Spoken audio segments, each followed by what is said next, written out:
The Legend of Zelda The Wind Waker was released in North America on March 24th, 2003, and let's just cut the bullshit preamble and get the big elephant in the room out of the way. The art style of this game is good. It's easily the most discussed aspect of the game, and as such, I just wanted to get it covered right out of the gate. Mostly because there's really not much to discuss about it. It's extremely charming, and the shell shading has helped the game age like a fine wine 20 years on. It also helps how expressive this version of Link is, which shows off the quality of the animation as well. His eyes dart between important items in the environment, his facial expressions are varied and pretty adorable, and the fun little gestures and dances he does in cutscenes add a lot of character to one who doesn't speak at any point. The traditional Zelda enemies present here have a lot of charm added to them as well, with a lot of telegraphy animations on their attacks helping with some of the combat mechanics. Not all of it looks great in my opinion, but overall, Wind Waker has a compelling, vibrant, and cute art direction. If you're familiar with the discourse around the Wind Waker that's popped up since the game's release, then you're probably well aware that every single person who talks about the game loves the visuals. This wasn't always the case though, as back when Wind Waker was in development, reception was a bit more divisive. Let's go back to the beginning. Pre-production on the Wind Waker began early in the Nintendo GameCube's development cycle, even before Majora's Mask had finished production. The director of that game, Eiji Aonuma, would take the reins for the next Zelda installment, with series creators Shigeru Miyamoto and Takashi Tezuka taking producer roles.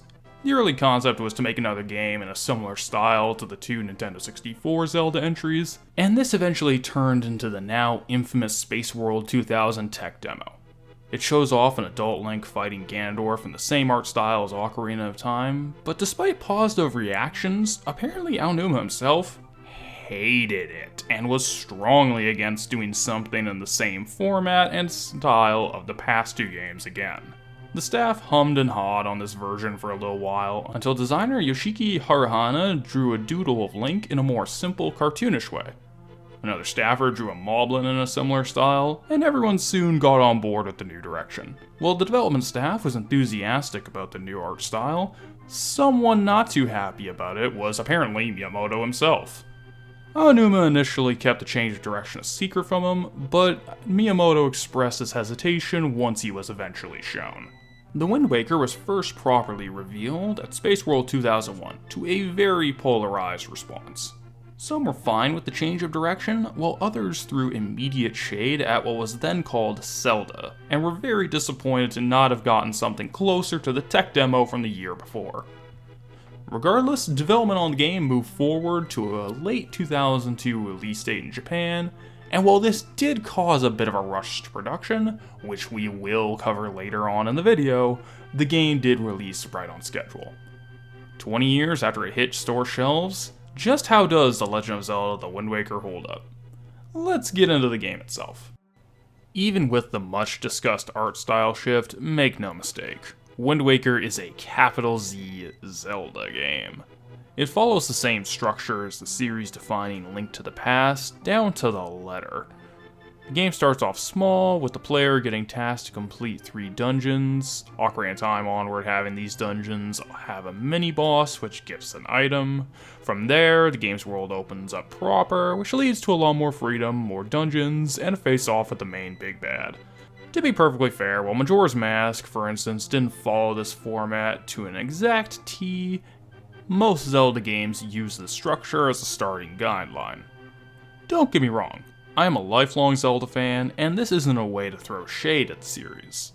I do get why Nintendo wants to use a structure like this, since a defined structure would give Zelda a set identity and would also allow the dev team to focus on making compelling content, like the dungeons, rather than reinventing the wheel each game. Wind Waker does make fairly good use of the structure, but in my opinion it was also the game where the cracks of the Zelda Foundation started to show. Right off the bat, Wind Waker has a fairly low dungeon count. You have 5 proper temples, a double up on a mini dungeon called the Forsaken Fortress, and Ganon's Tower at the end, which is primarily retread of 4 prior dungeons. Now, immediately fans of the game will probably be raising an objection to this criticism by pointing out how Majora's Mask only had 4 proper dungeons. This game has 1 more. Wow! This isn't necessarily wrong, but the counterpoint I would make is that Majora's Mask also had far more in-depth pre-dungeon material than Wind Waker does. Essentially, just getting to the dungeon proper in Majora was a pretty dense task in and of itself, and not to mention the sheer amount of side content Majora had as well. Wind Waker is pretty lacking in comparison, if I'm being frank. On top of that, Wind Waker does something similar to Link to the Past and Ocarina of Time by having the first 3 dungeons be sort of tutorial temples. Basically, less challenging and less labyrinthine dungeons for the player to get used to how the later, more challenging ones will play. In the past 2 examples, this was totally fine, as they gave the player all the tools and tricks they need to get a hold of the more challenging content to come.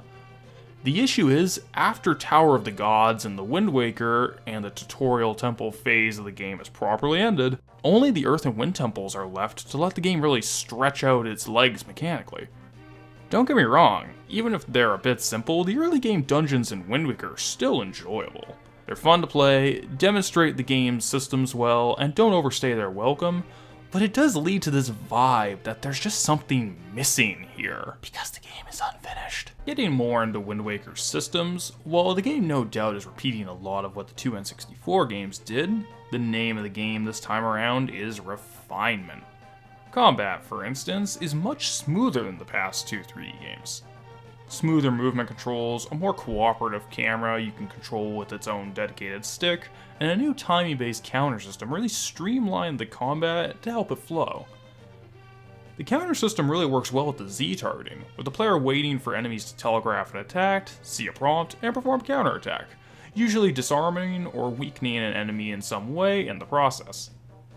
Admittedly, the whole counter prompt attack system can feel a bit like a gimmick at times. What helps it though is just how it's only one tool in the player's arsenal, as clever item use and some quick reflexes can let the player pretty much ignore it, bar for a few more tanky enemies. Plus, combat was never really Zelda's primary gameplay focus, so little bits of streamlining like this go a long way. The big issue that I do have with the game's combat is that it just isn't as progressively challenging as the N64 games. And as such, Wind Waker really doesn't demand much from the player at any point. Even with all the new and refined mechanics, the game just doesn't go all in with them. Sure, the N64 games were much more basic, but they demanded a lot more from the player and used what systems they did have to greater effect. Wind Waker had potential to really play around with combat mechanics, and in the game's defense, the combat-focused Gauntlet mini-dungeon really does show off how fun the core experience could have been just by mixing and matching all the different enemy types together in arenas. However, the game just never really bites the bullet in the main campaign and takes advantage of the combat's potential, because the game is unfinished. Outside of the raw combat, the improved controls also help with making traversing the world an easier and more enjoyable experience. Improved movement controls make the automatic platforming less of a hassle, and the joystick camera controls make it much easier to look around and get your bearings. The dungeon items also did see a bit of an improvement this time around, refining the series staples. With the exception of the kinda finicky grappling hook, the improved aiming controls make using the first-person aiming items like the bow and hookshot much easier.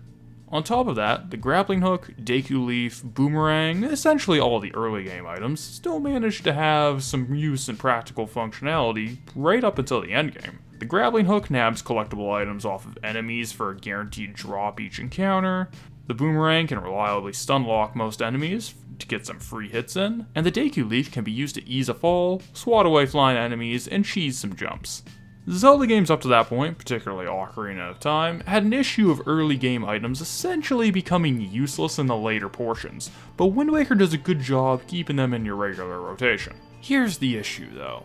While Wind Waker does make the early game items useful until the end, it has the opposite problem by making the later items less useful. Pretty much every item after the bow and arrow gets very little use. The power bracelets are essentially just a key, the mirror shield and iron boots are only useful for the earth and wind temples respectively, and by the time you get the hookshot, the game's practically over, at least in terms of core content. More than anything else, this all just seems like a side effect of how Wind Waker begins to fall off in quality by the time you reach the second half. All this talk about gameplay, and we haven't touched on the single most prominent mechanic in Wind Waker, the sailing.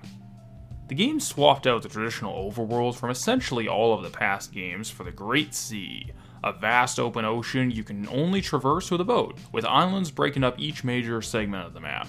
Reefs, enemies, sunken treasures, and some mini-bosses are thrown onto the open waters to make sure you keep your wits about you. Well, the Great Sea has a lot going for it, and it's very impressive how you can travel from across it without a single loading screen. It does have some very grating aspects. A big one that really got on my nerves after a while was changing the wind direction so often by playing the song with the titular Wind Waker. You have to hear the same 3-tone song twice to change the direction of the wind each time, something that really does add up considering how much sailing you have to do and how often you'll be changing the direction of the wind, especially in the later portion of the game. This one aspect has a fairly easy fix too. Just give the Wind Waker instrument 2 modes, essentially.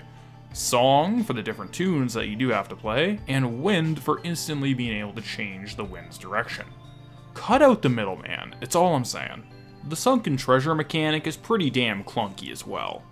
The gist of how it works is that a giant yellow glowing circle floats over a spot on the open ocean that marks where you use the grappling hook to retrieve a sunken treasure chest. This would be fine, all well and good in theory, but the issue is that that glowing yellow circle disappears as you get closer and is replaced with an audio cue that gets louder the closer to the spot you get. Problem is the audio cue is unclear and at times pretty inconsistent, and the yellow marker disappears too quickly for you to get an accurate grab consistently, just using the audio cue alone. There are ways to game it, to be fair, using the ocean line textures as a secondary visual marker for an example, but it's far more inconvenient than it should be. This might have been tolerable if it was purely optional, but sadly, as we will get to shortly, it is not. Another issue with Great Sea is the content, or lack thereof. While it's by no means as barren as the Wind Waker's biggest detractors claim, it's still suffering from a drought of meaningful things to do. Just looking at what makes up most of the map, you have empty, reused reefs, islands that serve essentially a single purpose once, and redundant fairy islands all clogging up the Great Sea as it is. Something as simple as reducing the total size of the Great Sea and the island bloat resulting from that would have helped the game feel a lot more content dense. All of my issues with sailing the Great Sea, changing the wind direction, the sunken treasure, and the issues with the game's content, yeah, all of those coalesce together to create the single most infamous portion of the Wind Waker, the Triforce hunt. Here's the gist for the uninitiated. After you complete the last proper dungeon in the game and are just about to go face Ganon, the pacing comes to a screeching halt as you're told that you need to find the 8 MacGuffin maps, pay this guy to have those maps deciphered, then go out to dredge up the 8 MacGuffins from the ocean floor. After all of that, you can finally go to the final area. There's a lot wrong with this entire setup, don't get me wrong, but the number one with a bullet flaw is having to decipher the maps. More specifically, the price tag for deciphering those maps. Now, I'm a bit of a dum-dum, I am by no means a mathematician, but if my calculations are correct, you need to pay a total of $3,184 to decipher all 8 of the maps, or $398 per map. Without exaggeration, this is impossible to do without at least one of the 2 wallet upgrades, and without both of them, it is still extremely inconvenient. In both cases though, if you're not aware that this massive mandatory price tag is coming at you from the get-go, the endgame starts out with an absolutely grueling money grind. The worst part is that there would be a very easy fix for this, which would still have a large mandatory exploration portion without the money grind and total sense of wasted time. Have the 8 Triforce pieces found where the 8 maps are found in the final game currently. It serves the same purpose of exploring the different islands and looking into different cracks and crevices, but it respects the player's time as well. I try not to be too hyperbolic, but this is flat out inexcusable, and frankly there's no reason for any game to waste your time like this. Well, from the developer's perspective, there is one valid reason, unfortunately. Before fans of the Wind Waker jump down my throat, let me preface this. I know most, if not all, video games have swaths of cut content and are quote-unquote unfinished in that regard. However, some games are far worse for it than others, and I would strongly argue that Wind Waker shows its missing pieces far more clearly than most. The axed third dungeon being replaced by the endless night portion, the single room-sized mini-dungeons for the power bracelets and iron boots, the aforementioned Triforce hunt, these all very clearly show the seams where things were being cut. Hell, this isn't all just speculation on my end either. Significant portions of content being cut was confirmed by the staff as well.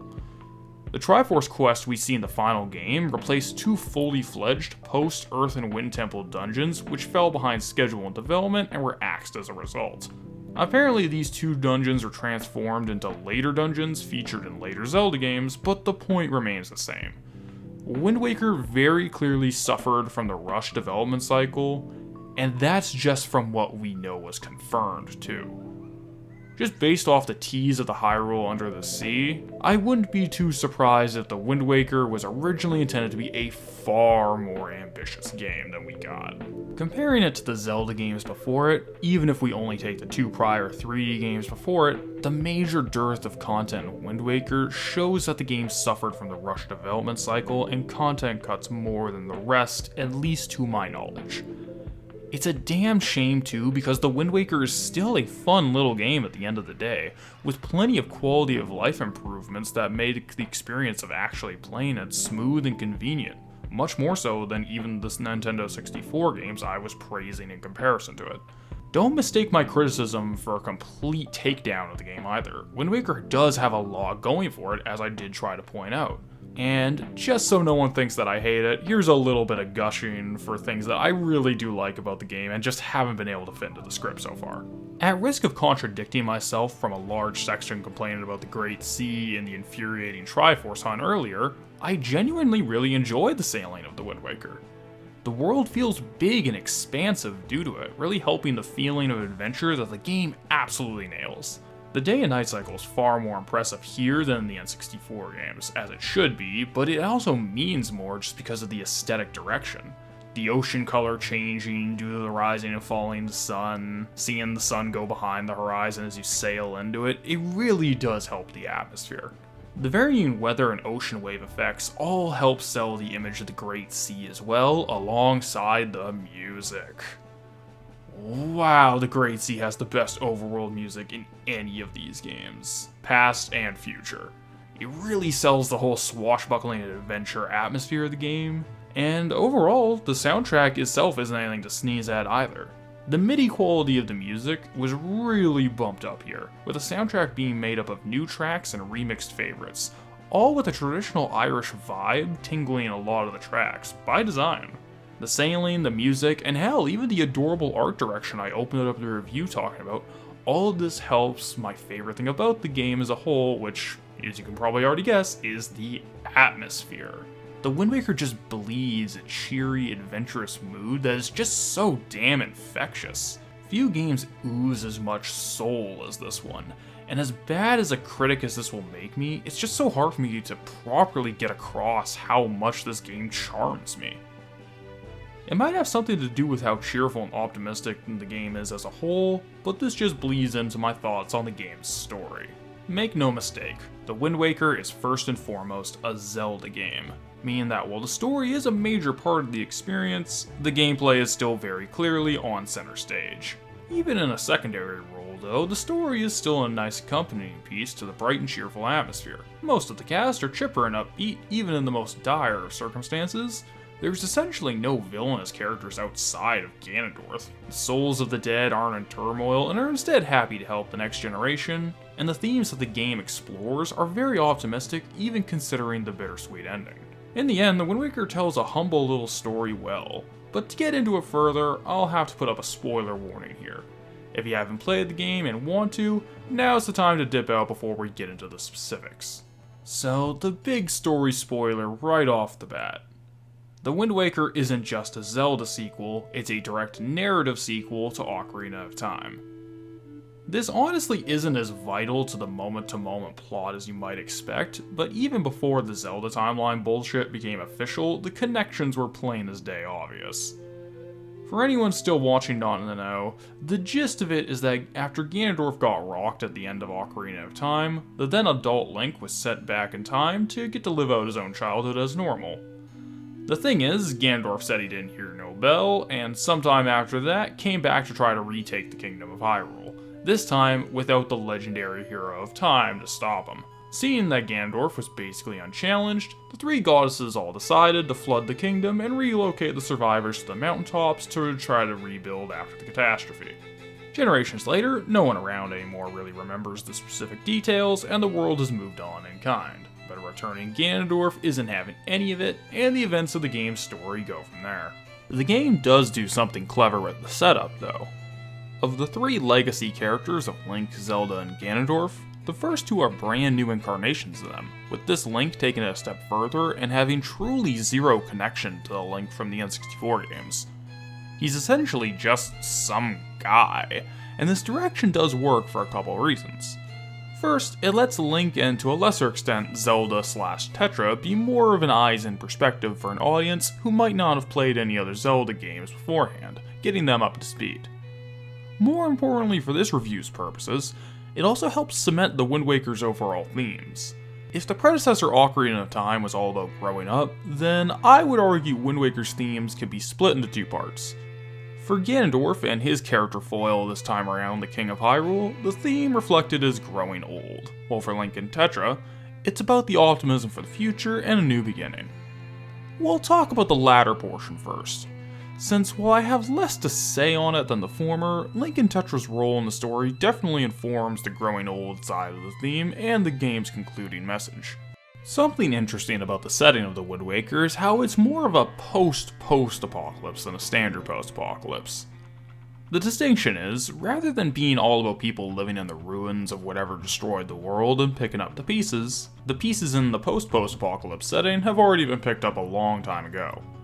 The end of the world came, it went, and a total clean slate set for a new civilization to build. How does this apply to Wind Waker? Well, by the time the game's events take place, the little islands all along the Great Sea are really on the up and up, and a little society is starting to form between them. Sailing between islands is set up, a sort of postal service exists, the Koroks are regrowing the forests around different parts of the sea, and so on. Everything seems to have this sense of optimism about it, helping both the tone of the game and a core point we'll explore later. The world of the Great Sea is a good one, and not some sort of wasteland. This version of Link and Zelda also help with this. Zelda, or as I should be calling her Tetra, is a completely unique person in her own right, who has her own life and friends totally separate from anything relating to Hyrule and her lineage. While she does clearly have some interest in the Old Kingdom, considering she abandons the Zelda name and garb in the ending and returns to her life from before, it's fair to say that she values her own future and identity more than some history. And as I already mentioned, the version of Link in the Wind Waker has absolutely no ties to the Hero of Time or any sort of destiny or lineage like that.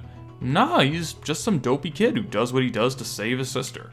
He becomes the hero that he does not because of some prophecy or divine purpose, but because he earns that status. Both are completely unique people who forge their own identities, not just some new incarnation of what came before.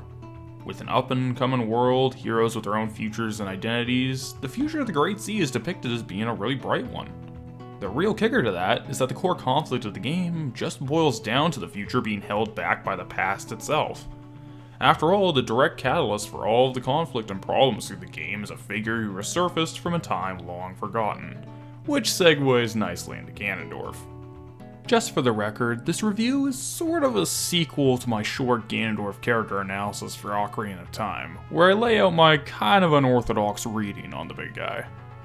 To sum it up, I argue that Ganondorf was written to be a foil to Link directly, in the sense that while Link was a kid who rose to the occasion and grew up fast, Ganondorf was a total man-child who never had to work for anything on his own. His moms helped him rule over his own kingdom and secure his power. He was born with all of his magical abilities. His initial rebellions in the child portion of the game were minor tragedies at worst, and he doesn't even really get the Triforce on his own, only benefiting from two literal children making a mistake. When he does get his share of the Triforce and takes over Hyrule, he nosedives the kingdom in only 7 years.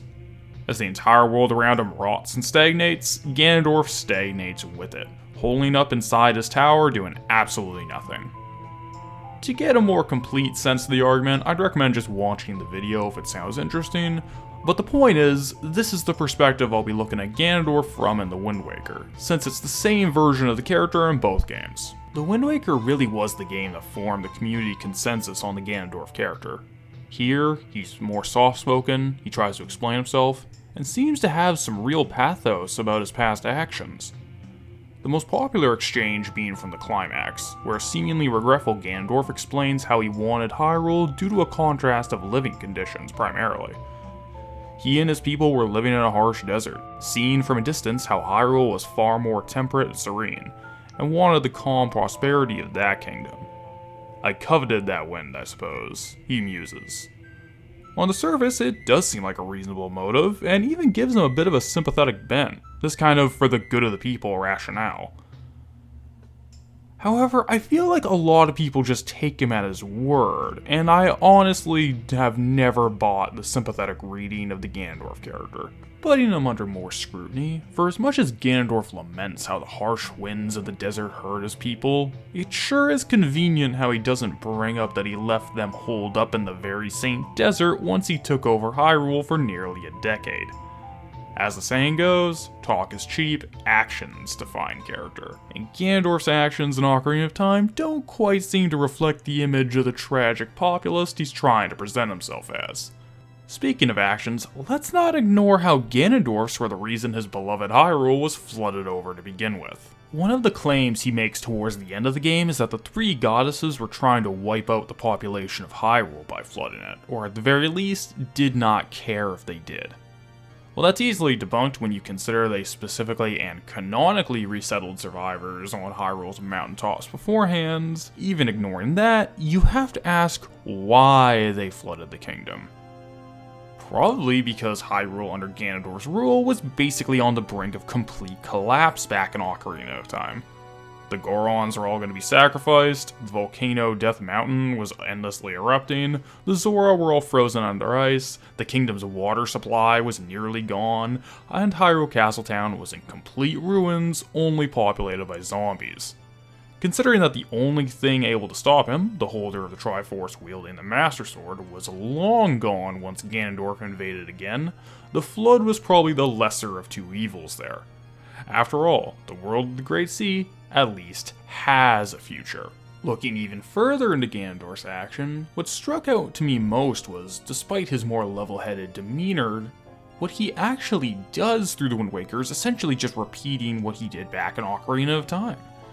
In the Great Sea, he spends all his time holed up in his fortress hideout until he's basically forced out, like how he hid in his tower back when he ruled Hyrule. In both games, he causes unnatural climate effects which could completely wreck the land if left unchecked, the endless night and rain of Wind Waker, and all the unique ways he screwed things up in Ocarina of Time. When he faces real resistance from Link in the future, he writes off any achievements he may have had by simply saying he's just the reincarnation of the legendary hero of time. Which is funny, considering that when he was being tested by the actual hero of time, he wrote off any of his successes as just being due to the Triforce of Courage. Either way, he can't ever fully concede any real loss, which leads into the final parallel of how he reacts to his ultimate defeat.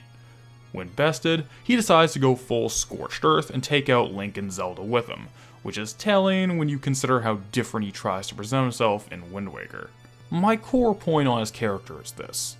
Ganondorf, for all his subdued presentation, learned nothing and didn't fundamentally change at all. He never grew up, as some people who analyze the game claim. No, he grew old. The rationalizations, the calm demeanor, that's just a result of being a tired old man burned out from chasing the same dream for so long. Even if he himself did believe his own coveting the wind justification, his actions, both past and present, show this motivation to be completely bunk, even if he would never admit it. If anything, this is all a clear sign of Ganondorf's biggest issue and part of the game's take-home message: needlessly cling to the past. Ganondorf's sole purpose just seems to be Hyrule at this point, less of an actual land and more of a driving idea or concept. Even when faced with a new up-and-coming world of the Great Sea, Ganondorf just spits in the face of it. It isn't valid, because it isn't Hyrule. More specifically, it isn't his past Hyrule. Ganondorf is just a bitter old man hung up on past glory that he refuses to let go of. His character foil in The Wind Waker, however, doesn't have this same issue by the game's ending. The King of Hyrule is the main assist character in the game, controlling the talking boat, the King of Red Lions.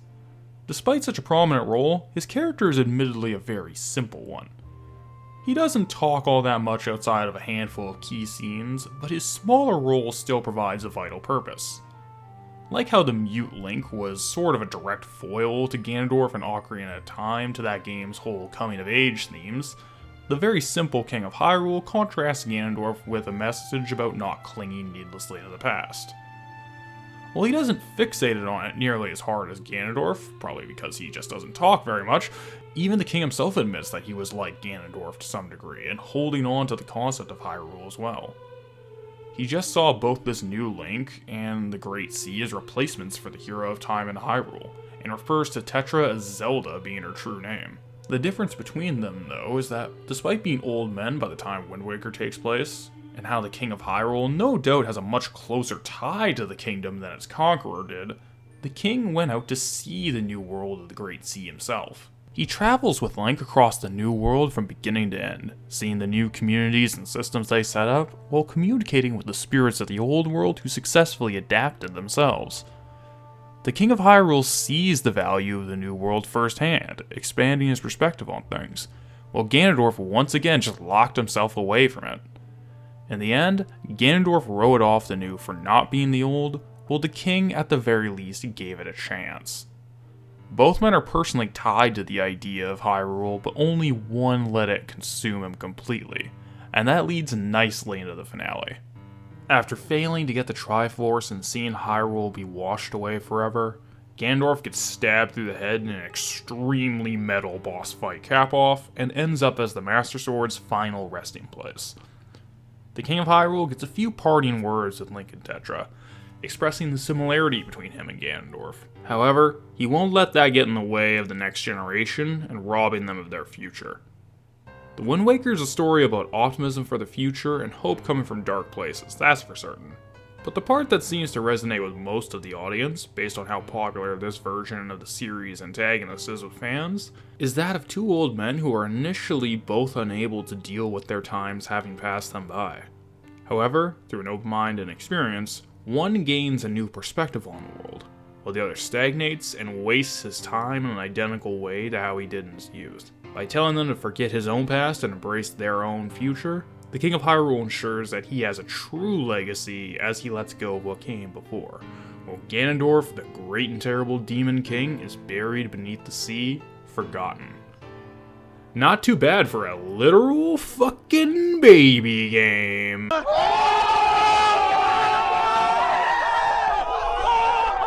The Legend of Zelda The Wind Waker really is worse than I remember it being from a gameplay perspective, and that's a damn shame.